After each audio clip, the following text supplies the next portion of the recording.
Hello friends, मैं CA मोहित पुनेठा आप सबका स्वागत करता हूं आपके अपने चैनल टैक्स गपशप में। इस फाइनेंशियल ईयर 23-24 जो हमारा चल रहा है, इस फाइनेंशियल ईयर में हम किस तरीके से जो है अपनी टैक्स प्लानिंग करके चलें। चाहे हम सैलरीड हैं, चाहे हम अदर क्लास ऑफ पर्सन है, हमें प्लानिंग जो है प्रॉपरली पहले से ही इवेल्युएट करनी पड़ेगी, क्योंकि अब हमारा न्यू टैक्स रिजीम जो है वो डिफॉल्ट बन चुका है। ठीक है ना, इस फाइनेंशियल ईयर से हमारा न्यू टैक्स रिजीम हमारा डिफॉल्ट बन चुका है। तो हमें अकॉर्डिंगली कैसे जो है प्रोसेस करना है, कौन सी एग्जम्पशन हमें मिलनी है, कौन सी डिडक्शन हमें मिलनी है, तो ये सारी चीजें जो है पहले से ही हमें ध्यान में रख के चलना पड़ेगा, ताकि हम उसके हिसाब से ही अपनी जो है एक्सपेंडिचर जो है करें। ठीक है ना, ऐसा ना हो कि ईयर एंड आ जाए, टाइम निकल जाए और हम जो है फिर जाके जागे। तो इसलिए हम पहले ही जो है इसको एक बार रिव्यू कर रहे हैं पूरे के पूरे को, ताकि हमारे को अब जो न्यू टैक्स रिजीम है उसके हिसाब से कैसे जो आगे आगे बढ़ना है हम प्लान कर सके। राइट, तो आइए मूव करते हैं स्क्रीन पे और वन बाय वन देखते हैं कि फाइनेंशियल ईयर 23-24 के लिए हमें किस तरीके से क्या क्या बातों का ध्यान में रख के चलनी है, कौन कौन सी बातें ध्यान में रख के चलनी है। तो सबसे पहले अब हमने बात करी कि हमारी ये न्यू टैक्स रिजीम जो है हमारी डिफॉल्ट हो गई। ठीक है ना, न्यू टैक्स रिजीम हमारी डिफॉल्ट रिजीम है। ठीक है ना, डिफॉल्ट टैक्स रिजीम यही मैं आपको बता रहा था। 115 बीएससी सेक्शन है अपना। 5 measure to make it more attractive. कैसे 5 की मेजर कौन कौन से है? Tax payer have an option to choose old regime. अगर अब ओल्ड, पहले क्या था उल्टा था इसका। पहले ओल्ड जो है डिफॉल्ट था, न्यू में जाना था तो चूज करना पड़ता था। आप क्या कर दिया, न्यू वाला डिफॉल्ट कर दिया, ओल्ड में जाना है तो चूज करना पड़ेगा। अगर ओल्ड में जाना है तो चूज करना पड़ेगा। ठीक है, exercising option to select old tax regime in return if no business income. ठीक है ना, तो यह वो ही है कि अगर आप सैलरीड हो तो आप तो स्विच कर सकते हो आराम से, लेकिन बिजनेस हो तो ध्यान में रखना है न्यू में जाना है या ओल्ड में जाना है। हम पहले भी डिस्कशन कर सकते हैं, कर चुके हैं कि ध्यान रखना बहुत ज्यादा जरूरी है, क्योंकि स्विच कर लिया फिर दोबारा से एग्जिट मार के दोबारा इन नहीं होगा। ठीक है ना, हमने पहले भी इसको वीडियो में डिटेल में डिस्कस किया। लेकिन सैलरीड वालों के लिए दिक्कत नहीं है, वो जो है कभी भी स्विच कर सकते हैं। अब जो है कौन से की फीचर है जो हमें ध्यान में रखने हैं, 5 की फीचर कौन कौन से थे। एक तो देखो, बेसिक एग्जम्पशन लिमिट जो है आपकी 2.5 से 3। ठीक है ना, 2.5 से 3 लाख हो गई। New tractive slab rates. ठीक है, स्लैब रेट हमने नई वाले स्लैब रेट देख लिए। ठीक है ना, पहले ढाई जो है ढाई ढाई का गैप होता था उसको चेंज कर दिया। अब बात करें एडिशनल स्टैंडर्ड डिडक्शन। ठीक है ना, स्टैंडर्ड डिडक्शन एडिशनली जो है वहां पे अपने को मिलने लग गई। अब 100% tax rebate increased from income 5 lakh से 7 लाख। ठीक है ना, जैसे बहुत सारी बात भी हुई थी जब बजट आया था, तो 7 लाख तक कोई टैक्स नहीं, 7 लाख तक कोई टैक्स नहीं। इसके ऊपर हमने वीडियोस भी बनाई थी बहुत सारी कि क्या 7 लाख तक में टैक्स नहीं है, कैसे है, क्या है, वो सारी हमने डिस्कशन करी थी। ठीक है ना, अब बात करें, अगर आपने वो वीडियोस नहीं देखी हैं तो प्लीज रेफर जरूर कीजिएगा उनको, उससे बहुत हेल्प मिलेगी आपको। इनकम टैक्स की प्लेलिस्ट के अंदर है। ठीक है ना, इनकम टैक्स की प्लेलिस्ट पे आपको, प्लेलिस्ट पे जाएंगे आप इनकम टैक्स की, उसके अंदर आपको बजट से रिलेटेड सारी वीडियोस मिल जाएंगी। उसमें हमने बहुत डिटेल में इसके बारे में डिस्कशन करी है। यहाँ में हम ओवरव्यू कर रहे हैं कि किन किन पॉइंट्स का हमें ध्यान में रखना है। ठीक है ना, ये आपके पॉइंट ध्यान में है, आप ओके ओके करते जाइए। ठीक है, जो नहीं है उसको नोट कर लीजिए, जो सा पॉइंट नहीं मार्कअप किया हुआ उसको नोट कर लीजिए, ताकि उसको बाद में आराम से बैठ के उस पर वर्किंग कर लेना। ठीक है ना, अभी जस्ट आप एक बार नोट कर लो अपनी वर्किंग पे कि कोई पॉइंट स्किप ना हो। ठीक है ना, ये सारी चीजें हो गई होंगी। 5 से 7 लाख का स्लैब आपको पहले से पता है, 2.5 से 3 का हो गया है, ये चीजें हैं। लेकिन किस कौन सा मिस आउट ना हो जाए, कोई ऑब्जेक्टिव क्या है कि कोई पॉइंट मिस आउट ना हो, इसलिए हम जो है ये रिकॉल वीडियोस बनाते हैं, ताकि कुछ रह जाए तो दोबारा नोट हो जाए और उस पर वर्किंग करके क्लोज कर लें। ठीक है ना, तो बढ़ते हैं आगे। सरचार्ज का क्या था, reduce to 25% from 37% for the people earning more than 5 crore. 5 crore से ऊपर वालों के लिए। ठीक है ना, इसलिए ज्यादा वो नहीं। ठीक है, ये 5 करोड़ से ऊपर वाला है, इसलिए इसमें ज्यादा देखने की जरूरत नहीं। In this move bring down the tax rate from 42% to 39%। ठीक है, मेन इंपॉर्टेंट वाले पे बात करें, बात रखें स्लैब रेट की। जो मेन चीज आती है हमारी स्लैब रेट। स्लैब रेट हमारा ओल्ड वाला क्या था, पिछले साल तक हमारा 2.5 2.5 लाख का गैप था। 2.5 2.5 यहाँ, ठीक है ना, यहाँ पे 2.5 2.5 का, यहाँ पे पहला था 0%, फिर 5%, फिर उसके बाद सीधा 5 लाख से ऊपर 20%, और जो 10 लाख से ऊपर सीधा 30%। न्यू रिजीम में क्या है, न्यू रिजीम का क्या है, अब 2 से 0 to 3 0। अब यहाँ पे 3 3 लाख का, यहाँ पे जो गैप था में स्टार्टिंग का वो 2.5 लाख का था। यहाँ पे जो गैप है आप देखोगे 3 लाख का है, ठीक है ना, गैप 3 लाख का है। तो 3 से 6 में 5%, 6 से 9 में 10%, 9 से 12 में 15%, 12 से 15 में 20% और 15 लाख से ऊपर में 30%। यहाँ पे 10 लाख से ऊपर में था 30%, यहाँ पे 15 लाख से ऊपर में 30% है, ठीक है ना। यहाँ पे INR 54,600 टू INR 1,28,700, ठीक है। तो हम इसको 4% education cess to be added, ठीक है, वो तो पहले भी होता था, इसमें भी था, वो भी इसमें भी था, ठीक है, दोनों में ही होना है, वो पहले से ही 4% है तो 4% ही लगना है। 10% surcharge if taxable income 50 lakh से ऊपर है और एंड अप टू 1 करोड़ है तो 10% का सरचार्ज, और 1 करोड़ से 2 करोड़ के बीच में है तो 15% का सरचार्ज, ठीक है ना। ये तो पुरानी चीज है, ये तो पहले से प्रीवियसली एंड सेम, इसको हम प्रीवियसली एंड सेम, तो इसमें हमने ध्यान में रखना। ये वाला पार्ट तो ऑलमोस्ट आपने अपने उसमें कैलकुलेट कर लिया होगा वर्किंग में, ठीक है। यहाँ पे न्यू में क्या बन रहा है आपका टैक्स और ओल्ड में क्या बन रहा है, ठीक है, ये तो निकाल लिया होगा। अब बात आई एग्जम्पशंस की, डिडक्शंस की अगर हम बात करें तो हमारे को ये इनमें ध्यान रखना है। अब अपने पास ओल्ड रिजीम है, ओल्ड रिजीम में 7.5 में आपका 54,500 बनेगा, न्यू रिजीम में 0 बनेगा। 0 क्यों, 7.5 पे 0 क्यों बन रहा है, क्योंकि स्टैंडर्ड डिडक्शन मिल गई आपको 50,000 की, 0 हो गया, ठीक है ना। न्यू के हिसाब से 0 हो गया, स्टैंडर्ड डिडक्शन 50,000 की मिल गई, बेनिफिट हो गया 54,600 का। यही 15 लाख का है, 15 लाख पे ओल्ड रिजीम में 5,57,400 का आ रहा है एक पे, और न्यू रिजीम में 1,45,600 का, ठीक है ना। यहाँ पे भी न्यू रिजीम आपके लिए बेनिफिशियल हो गया। अगले में 30 लाख पे कैलकुलेट करो तो यहाँ पे 7,25,400 आ रहा है, और न्यू रिजीम में आपका 6,08,400 आ रहा है, यहाँ पे भी 1,17,000 रुपए बच गए आपके।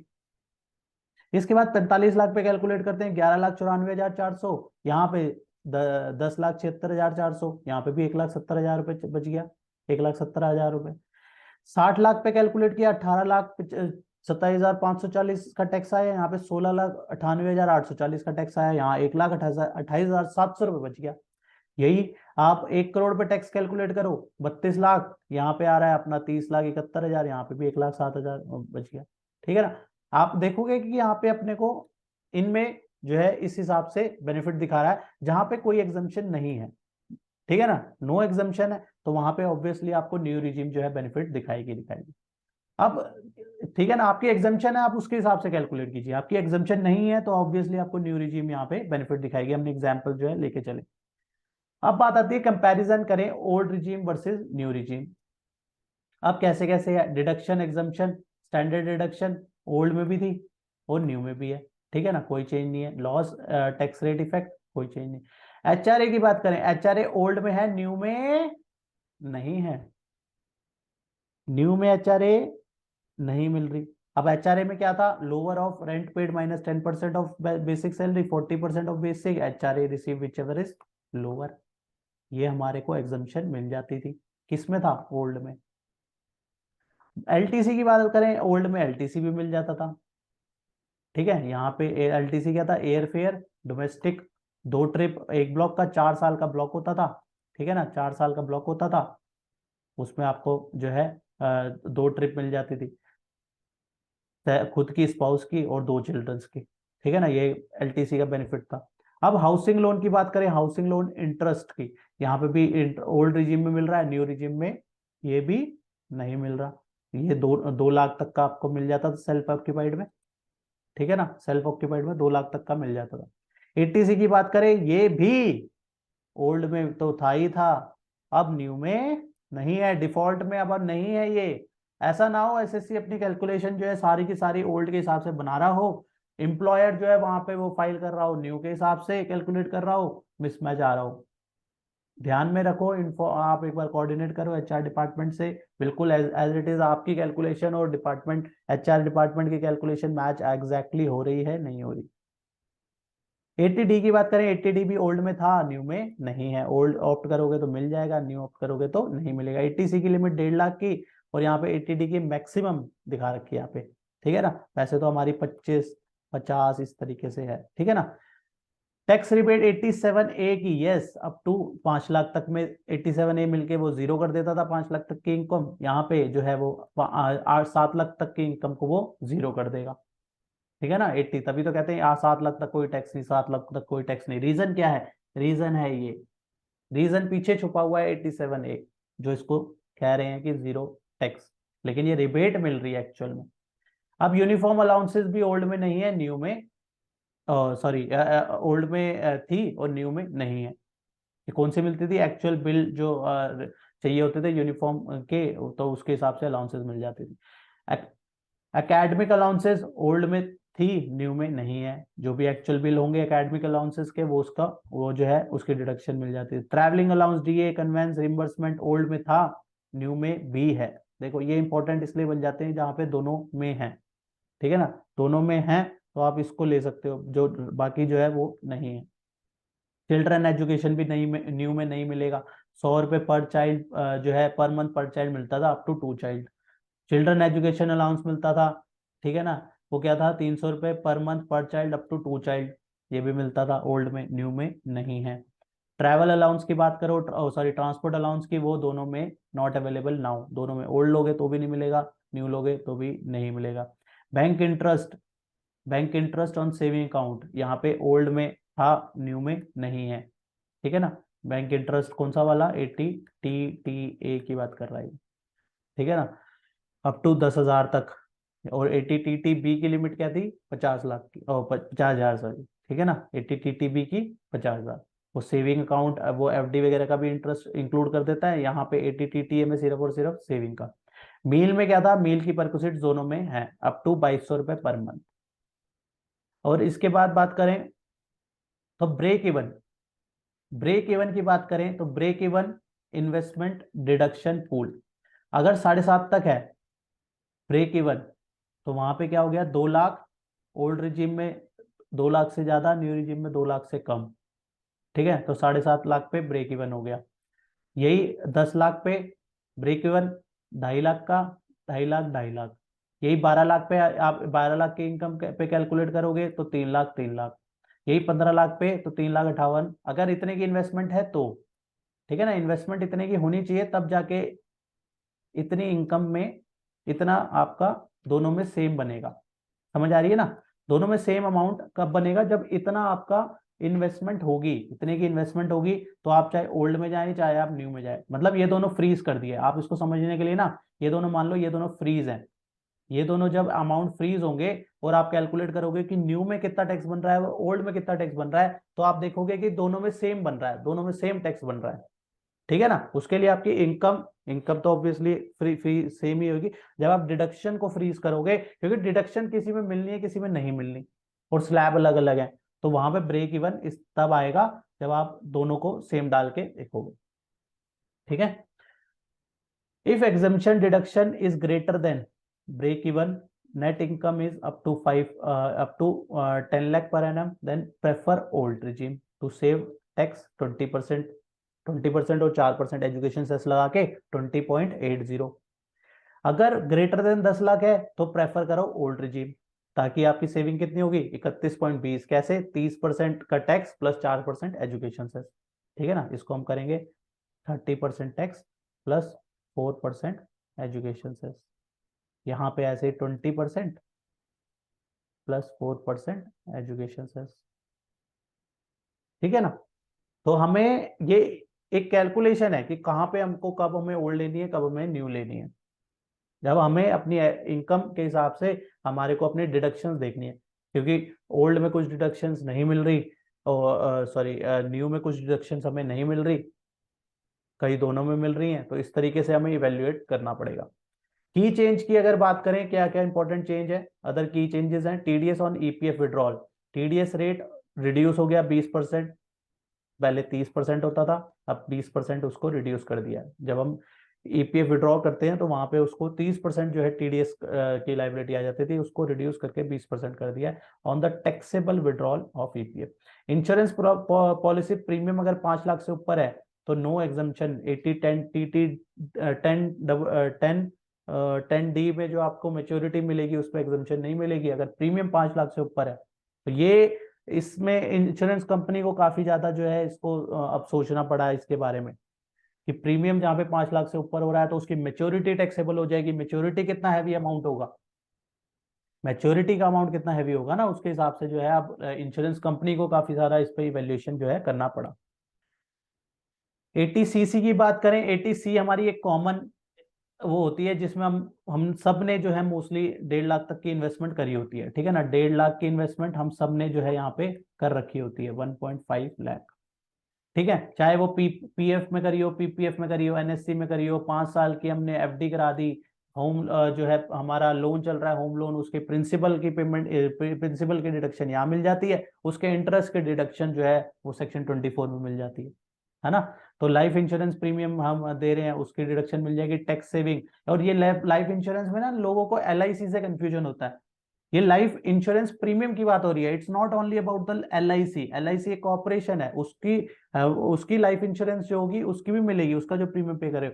जो अदर कॉर्पोरेशन हैं, अदर जो कंपनीज हैं, उनके उनपे अगर आप लाइफ इंश्योरेंस प्रीमियम दे रहे हो तो उसकी भी मिलेगी, ठीक है ना। और ट्यूशन फी, ये सारे जो है मेनली देखा जाता है। वैसे तो बहुत सारे हैं, हमने एक बार एग्जॉस्टिव जो है इसकी बात भी करी थी, डिस्कशन भी करी थी। हमने अराउंड वहां पे 24-25 जो है एटीसी की जो है डिडक्शंस के बारे में बात करी थी कि अगर आप इनमें इन्वेस्टमेंट कर रहे हो तो भी आप एटीसी जो है क्लेम कर सकते हो। अगर आपने वो वीडियो नहीं रेफर करी तो प्लीज करिएगा, प्लेलिस्ट में जो है डाली हुई है, एटीसी के नाम से आप सर्च करोगे आपको मिल जाएगी। उसमें एग्जॉस्टिव लिस्ट है एटीसी के रिगार्डिंग कि कहाँ कहाँ पे आप इन्वेस्टमेंट कर रहे हो तो आप एटीसी का बेनिफिट ले सकते हो, ठीक है ना।